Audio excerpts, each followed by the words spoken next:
Alhamdulillah rabbil alamin. Innal hamdalillah nahmadu wa nasta'inu wa nastaghfiru wa na'udzu billahi min sururi anfusina wa min sayyiati a'malina may yahdihillahu fala mudhillalah wa may yudhlil fala hadiyalah. Asyhadu an la ilaha illallah wa asyhadu anna Muhammadar Rasulullah. Allahumma shalli ala sayidina Muhammad wa ala alihi wa sahbihi wa man tabi'ahum bi ihsan ila yaumiddin. Amma ba'd. Ibu-ibu, bapak-bapak yang dirahmati oleh Allah, marilah pertama-tama kita panjatkan puji dan syukur atas kehadirat Allah Subhanahu wa taala. Tidak lupa kita berikan salawat dan salam kita kepada junjungan kita Nabi besar Muhammad sallallahu alaihi wasallam. Alhamdulillah, hari ini kita masih diberikan nikmat Islam untuk bisa berkumpul di dalam acara menyambut Ramadan Reconnect with Al-Quran dengan Ustadz Nouman Alikan. Ibu-ibu, bapak-bapak, saudara-saudaraku, bulan Ramadan sebentar lagi akan kita masuki, dan belum tentu di antara kita berkesempatan untuk mendapatkan Ramadan setiap tahunnya. Seperti kita ketahui, bulan Ramadan adalah bulan penuh berkah, bulan penuh rahmat. Kita berharap tahun ini kita bisa menemui Ramadan dan menjalankan ibadah dengan sesungguh-sungguhnya, sehingga kita bisa benar-benar mendapatkan kemenangan. Dan pada kesempatan kali ini, sebelum kita mulai sesuatu yang baik dalam acara ini, saya mengajak ibu-ibu, bapak-bapak semuanya yang hadir untuk terlebih dahulu kita baca basmalah. Bismillahirrahmanirrahim. Ibu-ibu, bapak-bapak, saudara-saudaraku sesama umat muslim, saya akan bacakan susunan acara kita pada kesempatan kali ini. Acara akan dimulai dengan pembacaan ayat suci Al-Quran yang akan dibacakan oleh Ustadz Agus Al-Husna. Lalu kita akan mendengarkan public lecture bersama Ustadz Nouman Alikan dengan topik atau tema Reconnect with Al-Quran. Untuk lecture kali ini akan terbagi menjadi dua sesi. Sesi pertama sekarang sampai menjelang sholat asar. Nanti setelah sholat asar kita akan lanjutkan lagi masuk ke sesi kedua. Jadi saya minta tolong dengan sangat, karena adanya perpindahan waktu, adanya jeda waktu pada saat pelaksanaan sholat asar, untuk bisa hadir lagi kembali untuk mengikuti sesi keduanya. Dan setelah itu kita masuk ke acara penutupan. Baik bapak-bapak, ibu-ibu, saudara-saudaraku sama umat muslim, kita masuk ke acara kita yang pertama, yaitu pembacaan ayat suci Al-Quran yang dibacakan oleh Ustadz Agus Al-Husna, sahabat Al-Quran. Pada Ustadz Agus Al-Husna kami persilahkan. Assalamualaikum warahmatullahi wabarakatuh.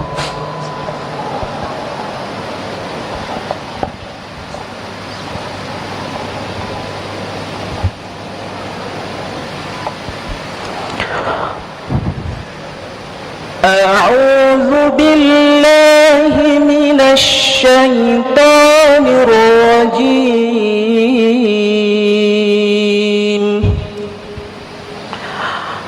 Bismillahirrahmanirrahim.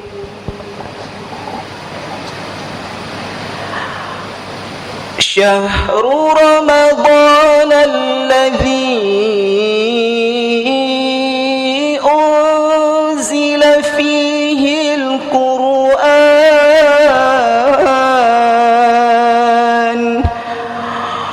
hudan linnas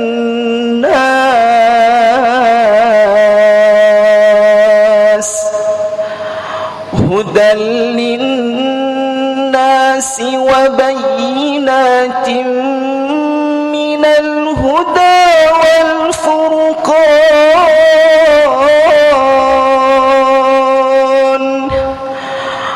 faman shahida minkumus syahra falyasum wa man kana maridan aw ala safarin fa'iddatun min ayyamin ukhar yuridu Allahu bikumul yusra wa la yuridu bikumul usra yuridu Allah الله بكم اليسر ولا يريد بكم العسر ولتكملوا العدة ولتكبروا الله على ما هداكم ولعلكم تشكرون وإذا سألك عبادي عني فإني قريب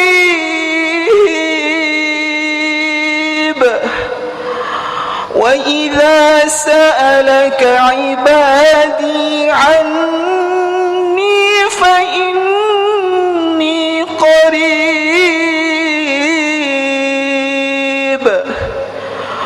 أجيب دعوة الداع إذا دعاني فليستجيبوا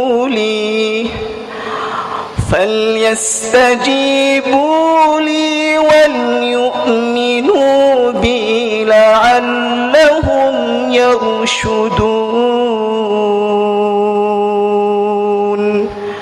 صدق الله العظيم.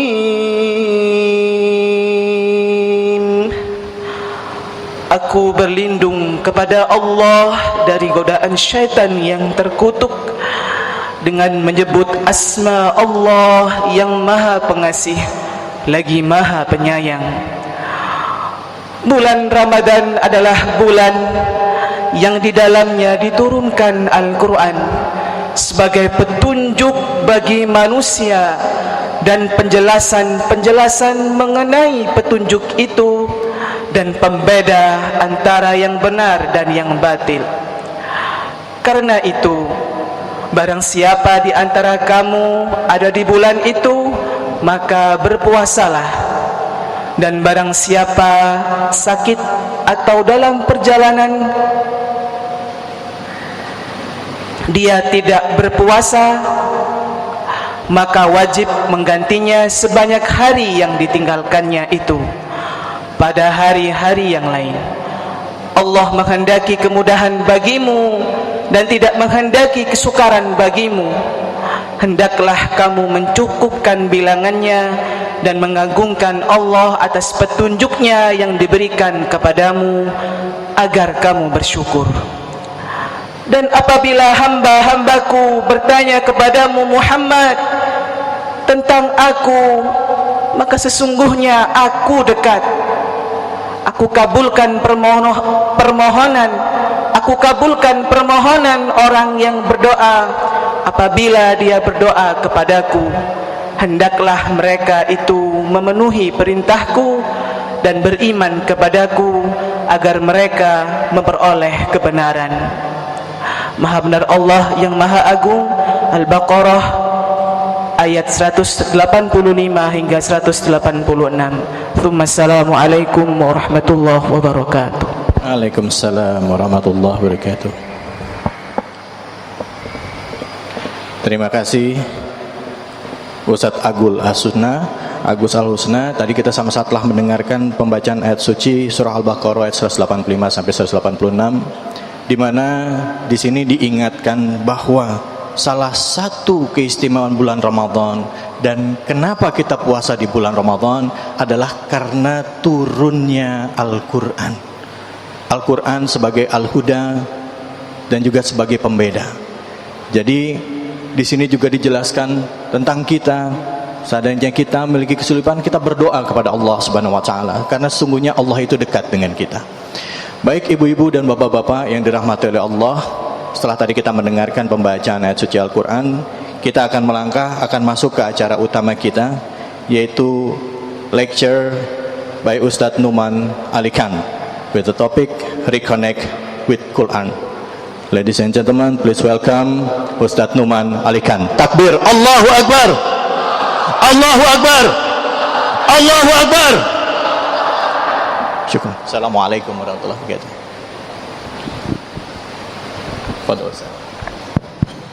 Okay. Assalamualaikum warahmatullahi wabarakatuh, Ustaz. Waalaikumsalam warahmatullahi wabarakatuh. was that with the topic today, reconnect with Quran. Before you start your lecture, maybe I would like to ask you a question. Is it okay? Yes. Okay. Yes. First, why is it very important to reconnect with Quran? Maybe considering that some of us in here, the audience, they already read Quran every day. Yeah. What's the true meaning of it? Is there any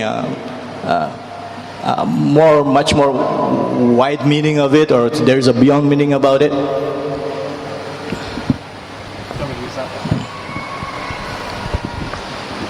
بسم الله الرحمن الرحيم الحمد لله والصلاة والسلام على رسول الله وعلى آله وصحبه أجمعين. This is a very difficult question for all Muslims, because all of us have love of Quran. Every Muslim that says La ilaha illallah, every Muslim that says Muhammadur Rasulullah sallallahu alayhi wa sallam, believes in the Quran, respects the Quran, loves the Quran, even recites the Quran. Many of you, mashallah, are hufaz of the Quran, or you listen to the recitation of the Quran every day. Some of you even study the Quran, meaning study the tafsir of the Quran, the meanings of the Quran. Some of you have copies of translation in your homes and you go through that every day. And all of this we do so to try to stay connected with the Quran. But what I'm hoping to do in today's lecture is to look at it from a different point of view.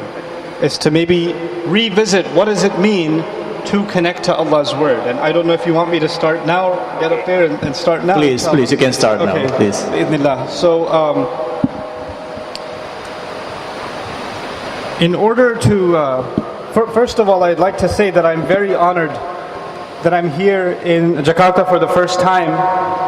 And just being in the land of Muslims makes me very happy. And Allah has blessed this country with La ilaha illallah. And as I come here, it's a very short trip.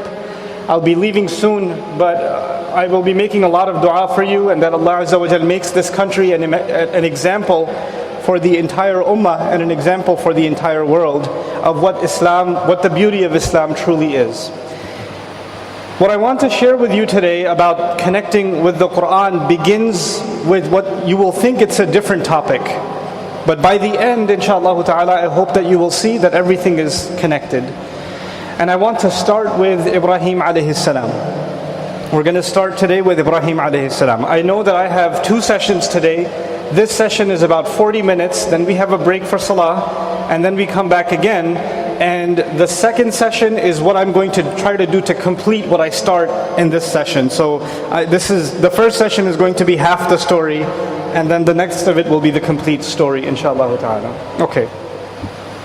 Ibrahim alayhi salam, as you all know, lived in a society where he was the only one who had guidance. Nobody else had guidance.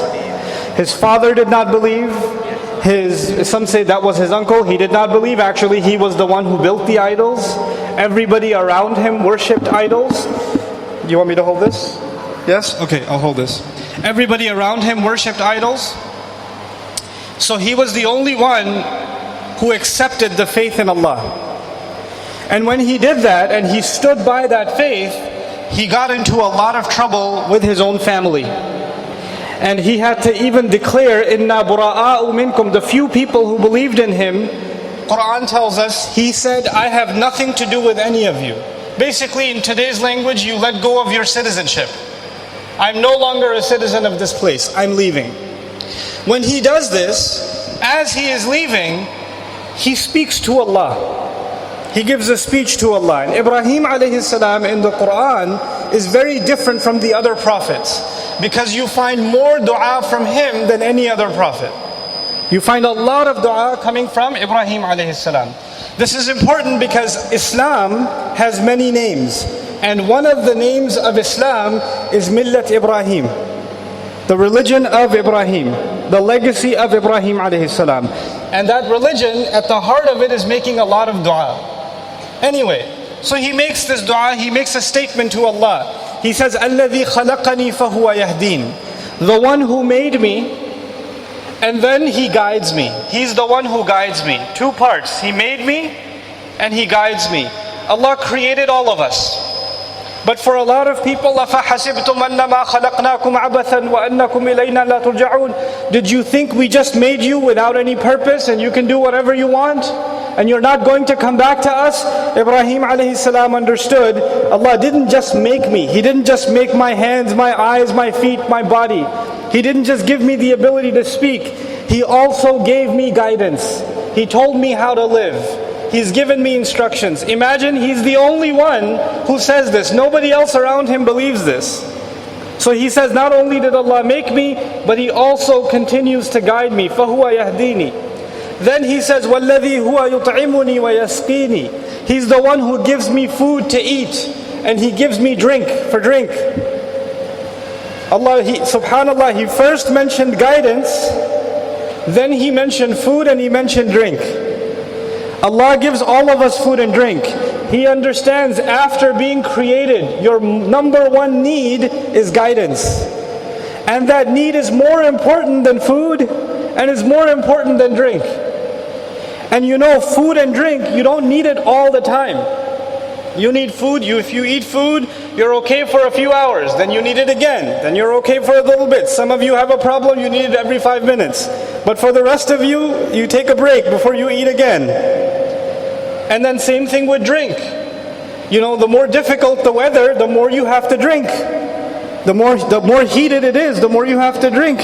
He actually puts guidance before all of them, almost to say you need regular guidance more regularly than you need food, and more regularly than you need to drink. And Allah gives me that most essential need first, and then He fulfills my need for eating and my need for eating and my need for drinking. I want you to think about this also. We eat every day. We just ate today. And sometimes we say, you look at an apple in front of you, an orange in front of you, a glass of water, you know, something you eat, and you just say, Bismillah ar-Rahman ar-Rahim, you eat. But we ever stop and think, this banana or this apple, where did it come from? This was a seed. This was a seed, it was nothing. And from that nothing, Allah sent water from the sky. And He allowed that seed to start turning into a plant, which eventually turned into a tree. It took many years. And after all of those years, it gave a fruit. And that fruit was picked by a farmer and put in a basket. And then it was sold in the market. And then from that market, it went to the store where you got it. And you picked it up. And it came all the way to your house. And now you get to eat it. That delivery from where it started to where it is in front of you. فَلْيَنْظُرِ الْإِنسَانِ إِلَىٰ طَعَامِهِ. Human beings should look at their food. When you have a plate of food in front of you with tomato and rice and garlic and all these ingredients, each of those ingredients came from a different place in the world. And it came all the way to make it to your plate. All the way to reach just so you can eat. We don't think about this all the time. We just think, only banana? No orange? What kind of iftar is this? الَّذِي يُطْعِمُنِي فَهُوَ يَسْقِينِ. He's thinking constantly, Allah is the one feeding me. Allah is the one giving me drink. Without Him giving me food and drink, I would have starved.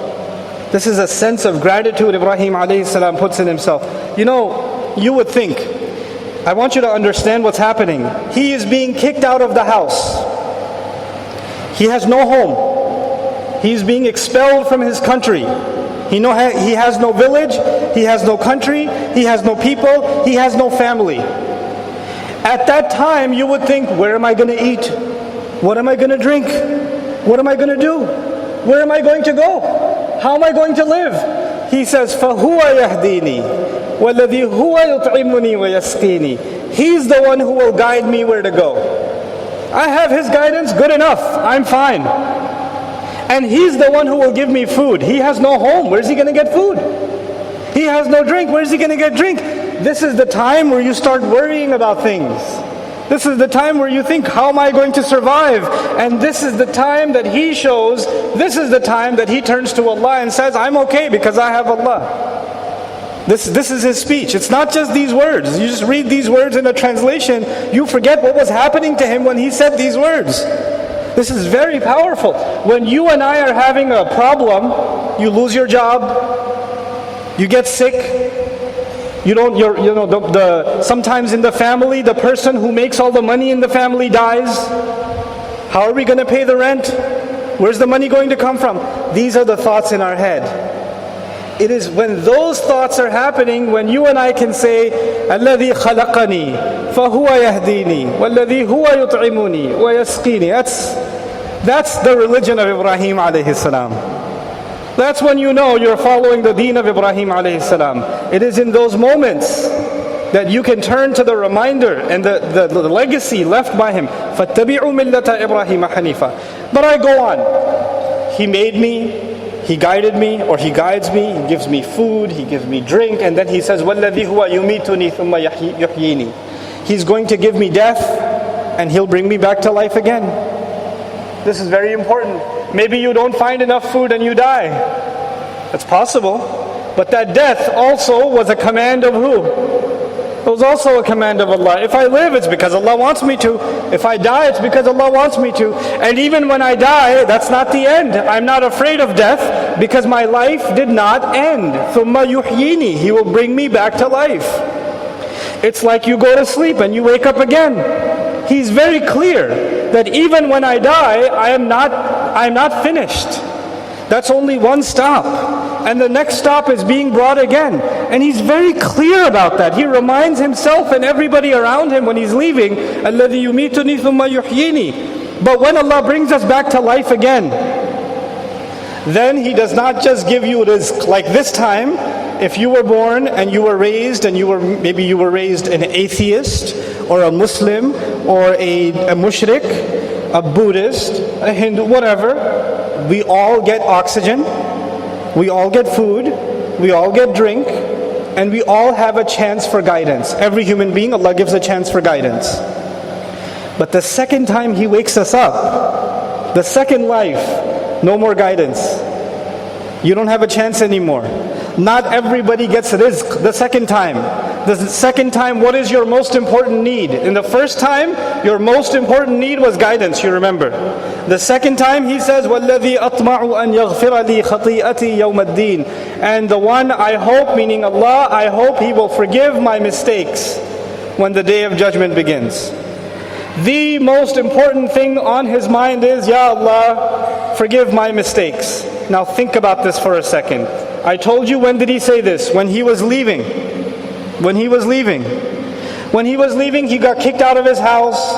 The people hate him. People did wrong to him. People have done wrong to him. You should be thinking, when judgment day comes, Allah will give me justice against you. You see what you did to me? Allah will take care of you on judgment day. Our focus is always on who did wrong to us. And we're hoping on judgment day we get our justice. Ibrahim alayhi salam, they did wrong to him. And he's leaving. And his focus is still who? Himself. I hope Allah forgives my mistakes. I hope Allah forgives me. Because he understands something. On judgment day, you are not interested in judging anybody else. You don't worry about anybody else. Even the victims of Fir'aun are not going to worry about Fir'aun. They're only going to worry about themselves. All of the prophets of Allah, alayhimus salatu wassalam, so much injustice was done to all of the prophets. No one of them says, Ya Allah, these are the Quraysh, punish them. Ya Allah, these are the kuffar of Nuh alayhi salam, punish them. They don't have to say anything. All of them are saying, Nafsi, Nafsi, Nafsi, myself, myself, myself. Are thinking about judgment day. Even when you and I today, we think about judgment day, we don't think about ourselves. We think about this zalim will get justice, this criminal will get justice, I hope you get justice, I hope my cousin gets justice, I hope my mother-in-law gets justice. We don't think about our own mistakes. We're too focused on everybody else. Ibrahim alayhi salam understands something. That on that day, nothing will matter except my mistakes. I hope Allah forgives them. And what mistakes did Ibrahim alayhi salam make? You can't even think of any mistakes that he made. Why is he worried? يَغْفِرَ لِي خَطِيئَتِي. Because human beings, we don't even know when we make a mistake. And we don't remember when we make a mistake. Even when you make a mistake, somebody tells you, hey, you made a mistake. You're like, I don't remember. Me? Mistake? You must be mistaken. Right? This is the first part of his speech. Now listen. Now he's leaving. He turns to Allah. Rabbi habli hukman. My Rabb, give me strong decision-making power. Give me the ability to make the right decision when it's very hard. Hukm. Hukm means give me decision-making power. He already asked for guidance. He already said Allah guides him, yes? Guidance is the part one. Just because you have guidance, that means you know what to do. But if you know what to do, but you don't have the willpower, and you don't have the strength, I know this is the right thing, but I can't do it. I'm not strong enough to do it. When he says, Rabbi habli hukman, he's asking Allah the strength to make the right decisions. When Allah Azza wa Jal reveals to him, slaughter your own son, you have to have a lot of strength to put a knife there. When he's being thrown into a fire, you have to have a lot of strength to calm down and just jump into a fire. When he's being told, leave your family in the middle of a desert, you have to have a lot of strength. You can't, yes, I know Allah said it, but seriously? The baby's crying, there's no water. You want me just right there? Just leave? Yeah, leave. That requires hukum. This is something you and I need, yes or no? We know sometimes what Allah wants us to do. We know you need to tell the truth. You know you need to quit this job. This is haram. You know you need to stop texting her. You know, but I can't do it. I just can't stop. Rabbi habli hukman. Master, give me firm, strong decision-making power.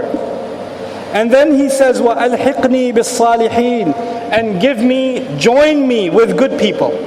Easy translation, join me with good people. He's leaving, he's all alone.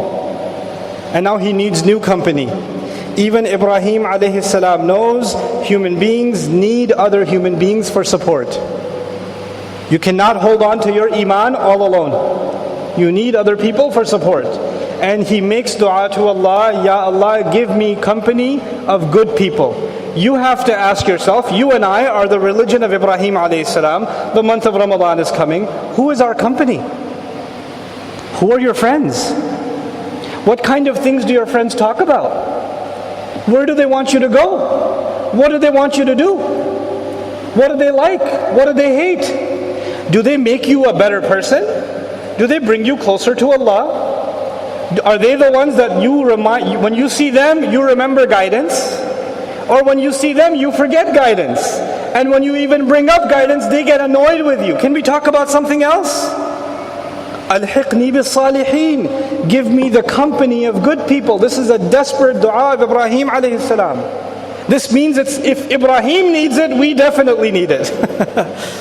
If he needs it, then we are much more in need of alhiqni bis-salihin. So he says, give me strong decision-making. By the way, you need strong decision-making power to leave bad friends. Yes or no? When you have bad friends, it's hard to leave.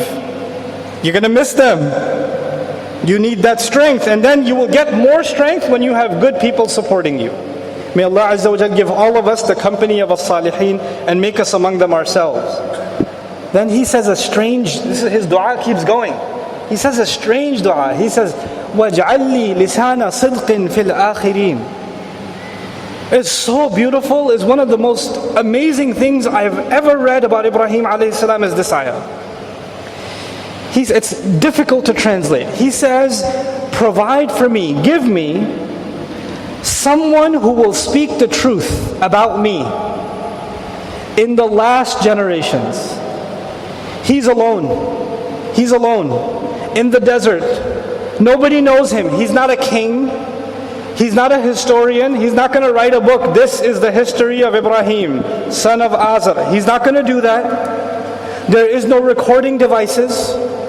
There is nobody interested in what happened to him. When people write history, they write the history of kings and of generals, of rulers, or of scholars, or of people that built big buildings and monuments. That's history. And he says to Allah, Ya Allah, you put me through a lot of tests. Basically, he's saying, you put me through a lot of tests. And people should learn about those tests because it will make their iman strong.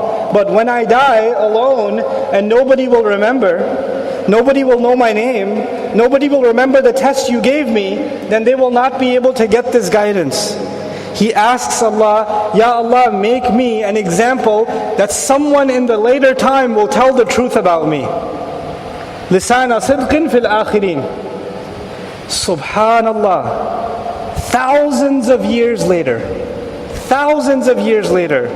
you get the Rasul of Allah sallallahu alaihi wasallam, and Allah gives him the Quran. And in the Quran we learn the truth about Ibrahim alayhi salam. And now forever we know that truth.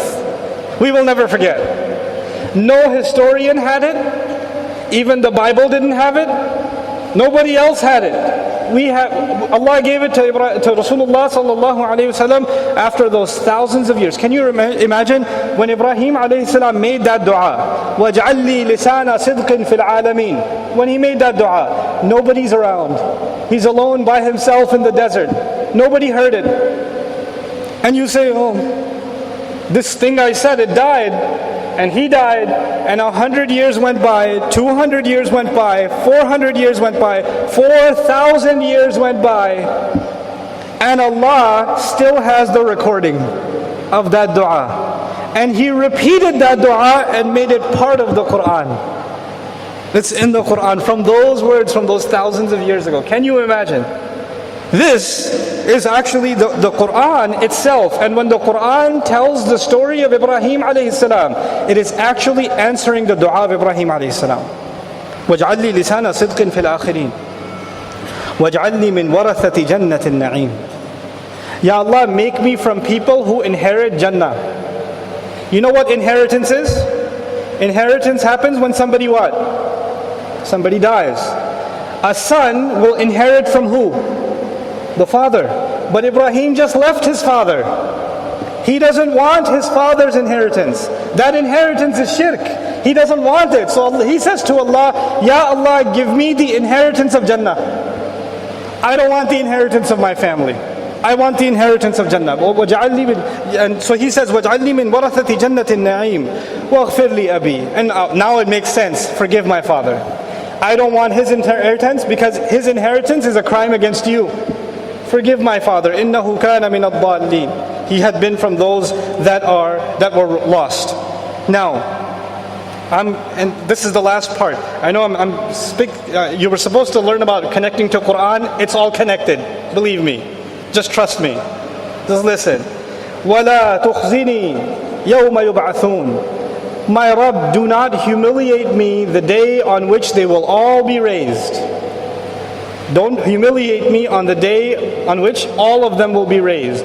In other words, he's saying that in my family there are people who do shirk. First of all, Ya Allah, forgive me, forgive them. And he asks Allah that maybe they get guidance.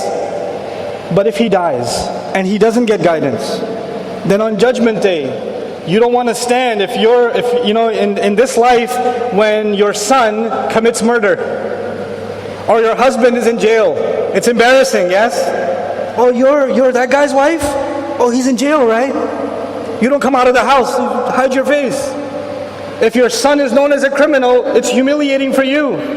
On Judgment Day, in front of all humanity, that's your father? The one who built idols, that's your father? Isn't that embarrassing? He says, Ya Allah, don't humiliate me on that day. وَلَا تُخْزِنِي يَوْمَ يُبْعَثُونَ يَوْمَ لَا يَنْفَعُ مَالٌ وَلَا بَنُونَ. And he says, the day on which money and children will be no good. Listen to this carefully. He says, the day on which money and children will be no good. His father had money. He was making money. No good. Who was his child? Ibrahim. Ibrahim is pretty good. Not good enough. You have to be good yourself. Your children will not get you into Jannah. You have to have your own clean heart. You know what happens nowadays? I'm going to make my son Hafiz of Quran, and then I will do whatever I want because I already have my ticket to Jannah. My son will take care of it. Azar's son is Ibrahim alayhi salam, and that's not good enough. That's not good enough.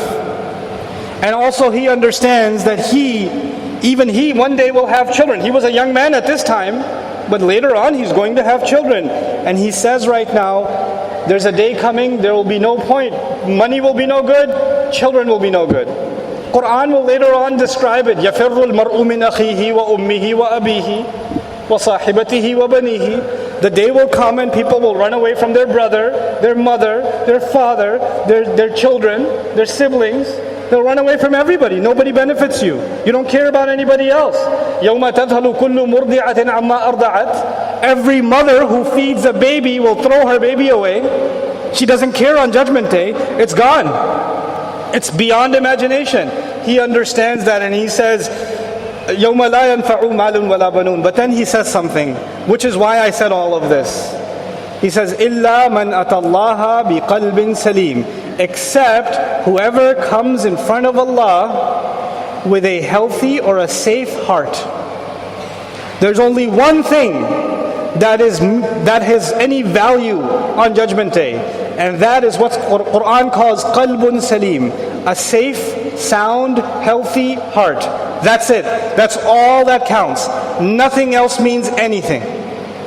The only thing of value will be qalb salim. This is all Ibrahim alayhi salam is worried about. Which is why later on, إِذْ جَاءَ رَبَّهُ بِقَلْبٍ سَلِيمٍ, Allah describes him, he came to Allah with a good heart. Himself, he came to Allah with a good heart. We have to connect to Allah in Ramadan. You know what that means? We have to get a good heart. If you get a good heart, everything else is okay. If you don't get a good heart, nothing else means anything. None of it matters. None of it has any value. Now listen carefully. This is towards my conclusion of this session, so we can have a discussion about connecting with the Quran properly in the next session. Ibrahim alayhi salam many years later had a child.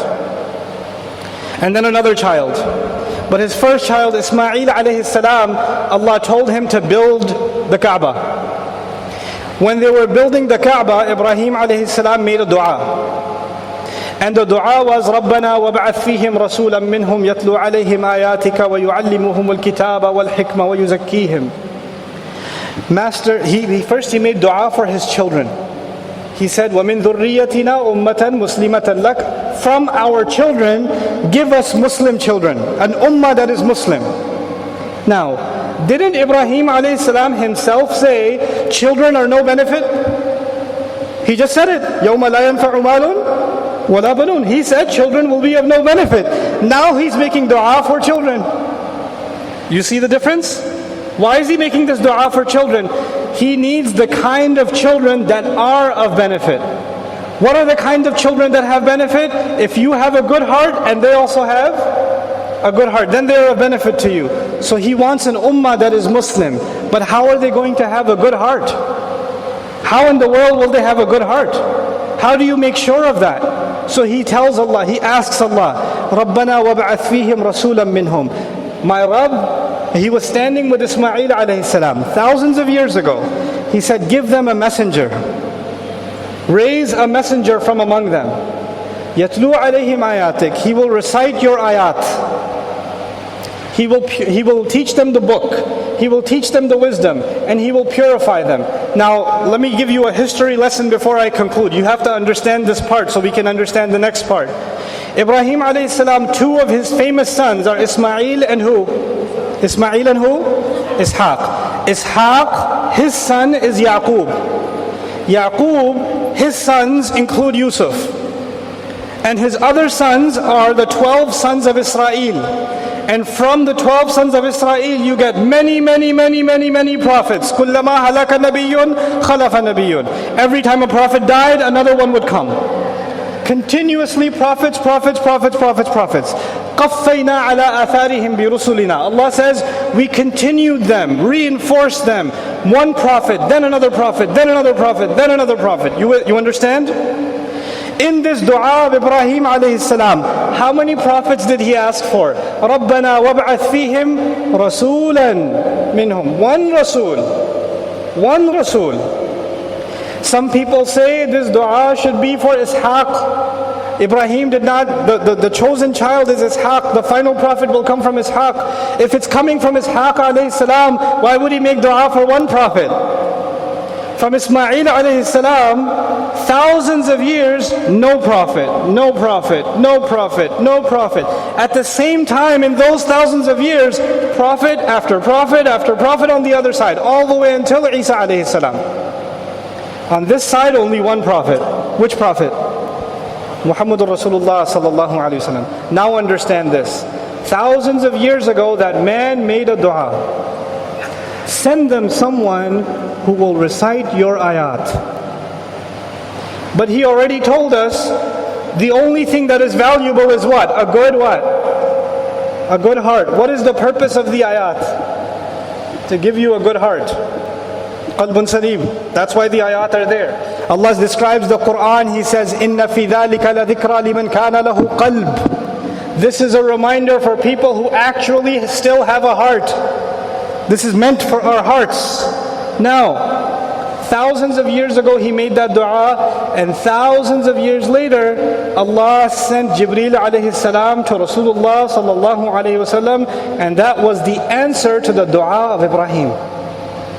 That was the answer to the dua of Ibrahim. The month of Ramadan, 30 days, we are celebrating that Allah accepted the dua of Ibrahim alayhi salam. That's actually what we're celebrating. You cannot understand what it means to connect with the Quran if you don't understand what it means to connect with your father Ibrahim. Those two things are connect. You understand the connection between those two things? We would not have Quran if who did not make dua? Ibrahim alayhi salam. And Ibrahim alayhi salam gave us the purpose of the Quran. The purpose of the Quran was that our heart would be safe. إِلَّا مَنَ اللَّهَ بِقَلْبٍ سَلِيمٍ. Now, in our next session, I know I only have a few minutes left, but in our next session I'll go into this in more detail, but I'll give you one thing. We recite the Quran, yes or no? We recite the Quran, we read the translation of the Quran, we memorize the Quran, we listen to the recitation of the Quran. We have we have art of the Quran. There's art of the Quran up there. It's beautiful. But all of that, it can be on your tongue, it could be in your mind, it could be in your ear. But the Quran is meant, number one, for what? For the heart.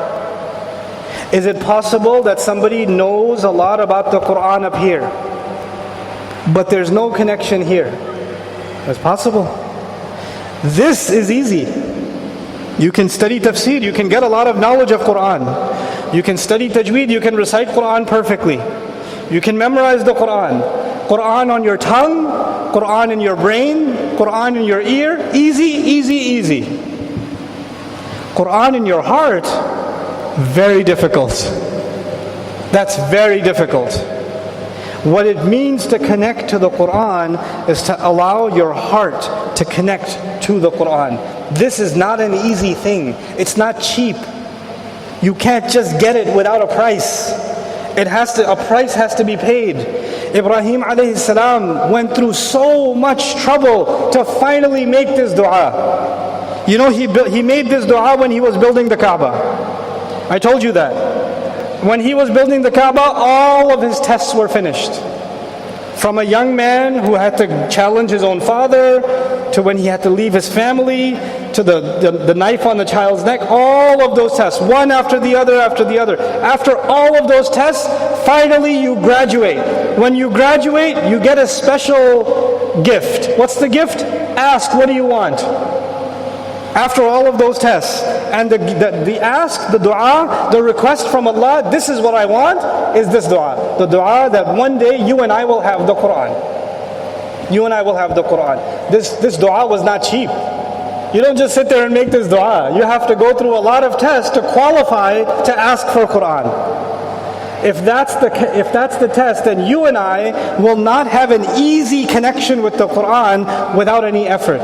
فَهَلْ مِن مُدَّكِرٍ? Is there anybody who will put an effort to remember the Quran the way it deserves to be remembered? This is the key that we need to now explore. This is what we have to figure out. What are we going to do in the month of Ramadan, and even before then, that we will be connected with the Quran the way we're supposed to be? Listen to me very carefully. Some of you don't know how to recite Quran. That's okay. Some of you haven't memorized, you only know Fatiha and قُلْ أَعُوذُ بِرَبِّ الْفَلَقِ and قُلْ أَعُوذُ بِرَبِّ النَّاسِ, and that's every salah. That's okay. It's okay. Some of you took Shahada maybe 1 month ago, you know no Arabic. Nothing. That's okay. Some of you are Hufaz of the Quran. Very nice.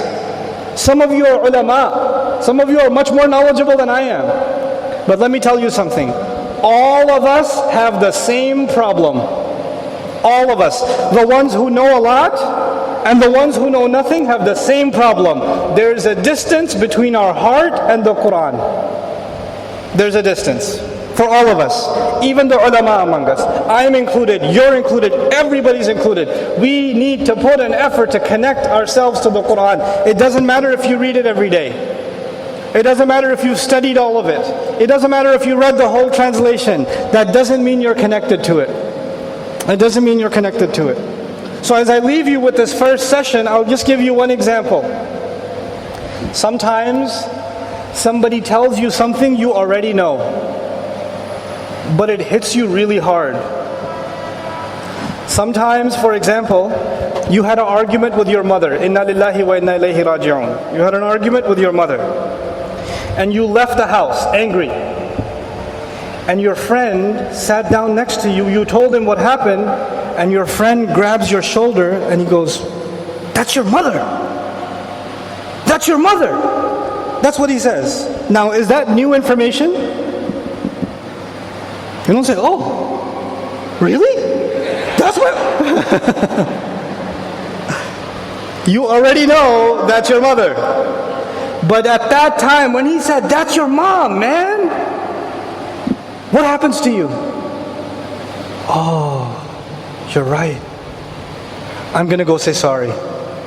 You start crying. You're sitting there crying. Did you learn something new? No. But sometimes when you hear some words, they don't go here. Where do they go? They go here. And you need those words. Even though you already know them, you need them again. And you need them again. That is Quran. That's Quran. Words that come, they don't hit you here. They hit you here.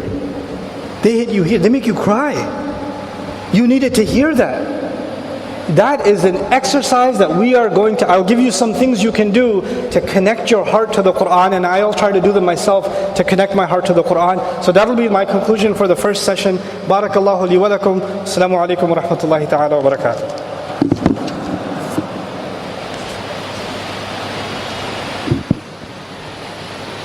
Thank you for the lecture for the first session. And tadi kita sama-sama sudah dengar bahwa yang penting adalah bagaimana kita bisa menghubungkan diri kita dengan Al-Quran, dengan hati kita. Tadi sudah disampaikan bahwa pentingnya kita untuk bisa memaknai ketakwaan kepada Allah seperti yang diajarkan oleh Nabi Ibrahim. Firm. Jadi pada saat kita mendengarkan perintah Allah di dalam Al-Quran, ya kita taat, tidak memilih dan tidak memilah. Nanti di sesi kedua kita akan tanyakan kepada beliau bagaimana caranya. Kalau tadi sudah dijelaskan bahwa sebenarnya kita ini sering baca Quran, we recite Quran every day, we hear Quran every day, we hear, we see, but it's not connected with us. Kita nggak terhubung dengan Al-Quran. Bagaimana caranya? Nanti kita akan lanjutkan di sesi kedua dengan Ustadz Nouman Alikan. Dan sekarang saya akan minta kepada bapak-bapak dan ibu-ibu, kita akan jeda sebentar untuk sholat asar, ya. Jadi kami minta kesediaannya untuk merapikan barisan, ya. Kami minta tolong kepada rekan-rekan panitia untuk bisa menyusun saf, ya. pada ibu-ibu juga. Kita akan kembali lagi setelah sholat asar dengan tema lanjutnya. Insya Allah jam 5:30 kita akan selesai dari sini. Jadi kami minta sekali lagi, ba'da asar kita langsung kumpul lagi di sini melanjutkan bagaimana kita bisa connect atau reconnect with Al-Quran. What should we do to reconnect with Quran? Tentunya dengan Ustaz Nouman Alikan.